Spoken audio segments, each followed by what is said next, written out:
This is a story of the time that I caught my neighbor's mom talking smack about me. So I don't know about you guys, but every single Wednesday in my middle school, we would have a bagel sale. And some people's parents would come in to help out. And my neighbor's mom was one of those parents. And I had a best friend at the time whose mom would also work at the bagel sales.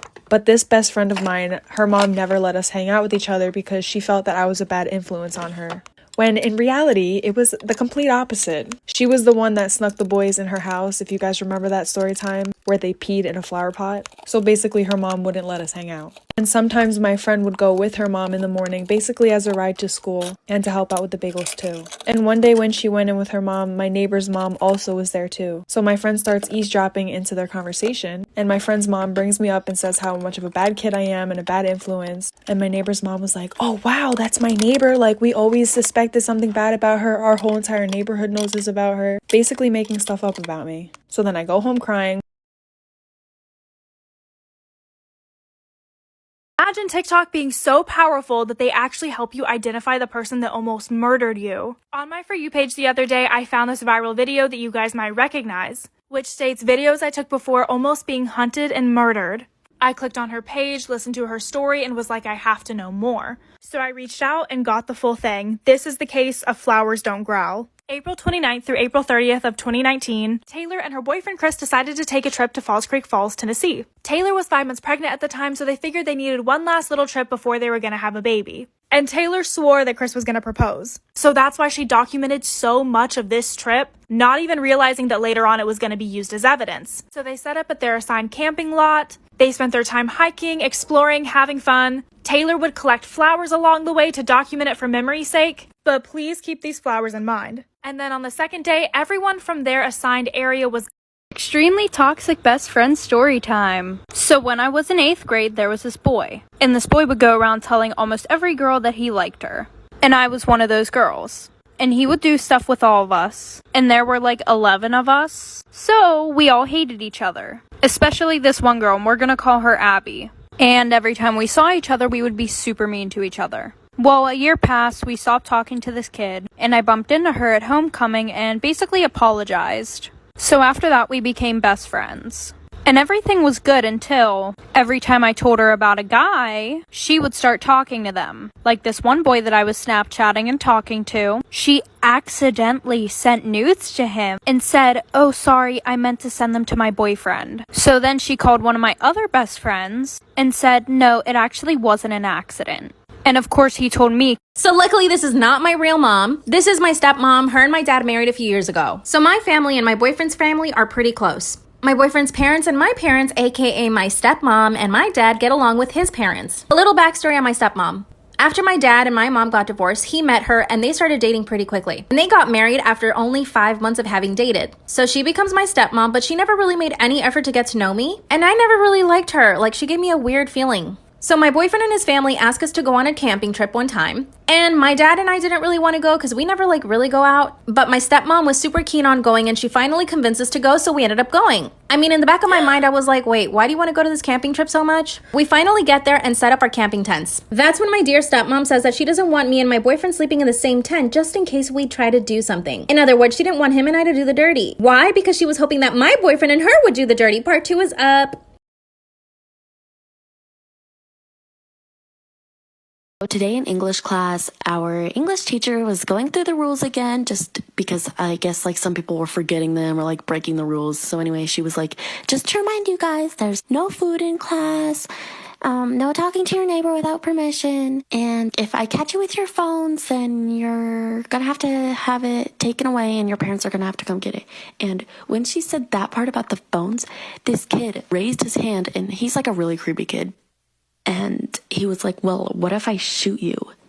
Like, hold up. What? You just threatened to shoot a teacher? So I just like looked at him and I scooped my desk away and the whole class went silent. Like nobody said anything. We were all just staring at him. Like we were all just in shock. Like, did he just threaten to shoot a teacher? After like 10 seconds of it being like completely silent, he reached in his backpack after he said he was going to shoot someone. I'm a senior in high school and I have a stepsister who is the same age as me. My mom and her dad have been married since we were 10. We both started school again yesterday. A couple of hours into my online class, my mom comes to my room to talk to me. She She said that since I have more than enough money to put myself through college, how would I feel about sharing some of that money with my stepsister who does not have enough money? I lost my paternal grandparents 3 years after I lost my dad, so I inherited a lump sum of money. My mom and stepdad had saved some money, but a few crappy things happened to our house, so now apparently there's not enough for my stepsister to go to college. But I don't feel responsible to put her through college. I also don't feel like my paternal relative's money that's now mine should be used for her. She was nothing to them, and if we're being real, we have no relationship beyond living in the same house either. I told my mom no. She said she was disappointed in me. Later on that night, my mom and her husband pulled me into the kitchen to discuss some things. They told me I'm being selfish and that she's my sister.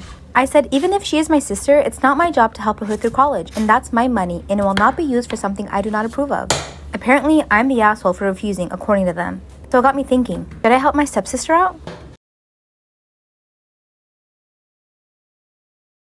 Was submitted to me by a follower who would like to remain anonymous. When I was 14, I had a best friend named Lucy, and we had one of those friendships where we were really close really quickly, which I now know is a red flag and usually a sign of a toxic friendship, but I was too young to know this then. Our favorite thing to do together was hang out at the mall. Our parents would let us go alone as long as we abided to one rule. We had to stay together at all times, and we were always pretty good about that. One night we were having a sleepover at Lucy's house and her Uncle Mike came over for dinner. Uncle Mike was pretty loud and goofy. He showed us like 8 magic tricks that night. I liked him, he was fun, but as I was helping clear dishes after dinner, I overheard Mike and Lucy's mom having a hushed conversation in the kitchen. She was like, "You've had too much to drink, why don't you just spend the night?" So Mike ended up sleeping over that night too. Right before going to sleep, Lucy's mom came into the bedroom, and she told us to remember to shut the bedroom door before falling asleep. When I asked Lucy why she said that, Lucy just shrugged and said, "I don't know." But we made sure the bedroom door was shut just like she asked. In the middle of the night, I woke up to the feeling of someone tickling my feet.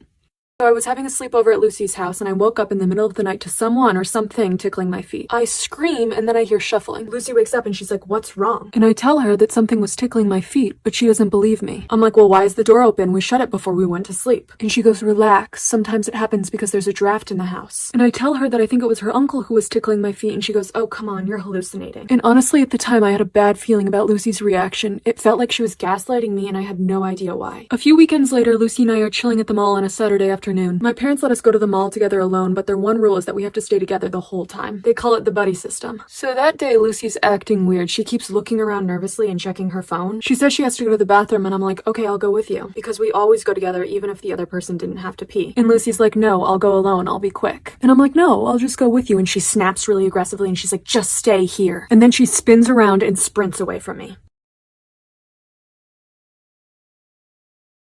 So Lucy's running away from me in the mall. I sprint after her. She's super fast. She rounds a corner and then I can't find her after that. I start crying. I have no idea why my best friend ran away from me. So I sit down on a bench in the mall. I'm still crying, really overwhelmed. Then I hear someone say my name. So I look up and it's Lucy's uncle, Uncle Mike. He asks what's wrong and I tell him. He's being super nice and comforting. And then he starts rubbing my back, which made me uncomfortable, but I don't say anything. Then he offers to give me a ride home. And I say, "No, I can just call my parents." And he goes, "Just let me give you a ride, come on." But the way he said it the second time gave me goosebumps. It was aggressive, like he wasn't asking me, he was telling me. So I stand up and step away from him and say, "You're making me uncomfortable, I'm calling my parents." Mike glares at me and then he says, "No one likes a tease," and he walks away. I told my parents what happened and they immediately called Lucy's parents. Apparently, Uncle Mike had taken a liking to me and he found out that I was going to be at the mall that day with Lucy, and Mike paid her $100 to run away and leave me alone with him. He told Lucy that I liked him too and that she was being a good friend by giving us alone time. I never spoke to Lucy again after that.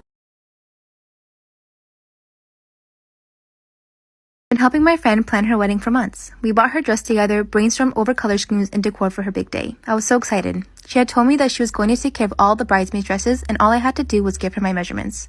Then, at her bachelorette party, she mentions that she's already had a dress fitting with the other bridesmaids. I was a bit flabbergasted they had done this without me and asked if they had a dress in my size, and she cut me off and said, "Oh, I'll get it sorted." Next thing I know, she's not responding to my texts or messages. I kept trying to tell myself she's just busy with wedding plans, but I couldn't help but feel like something was up. Now it's about 2 weeks before the wedding and I still have no bridesmaid's dress to wear. I contacted the maid of honor and asked what was going on, but I didn't get a response from her either. I woke up to a text from the bride this morning that said, "I'm sorry, I feel really bad for saying this, but I can't find a dress in your size. I even tried changing the whole dress style, but nothing I found would fit you. You're too big for all the sizes I could find. I don't think you can be a bridesmaid anymore." I feel completely shattered. I was really looking forward to this. My whole family knows I'm gonna be a bridesmaid and are really excited for me, and now I have to tell them I can't do it because I'm too fat to fit in a dress.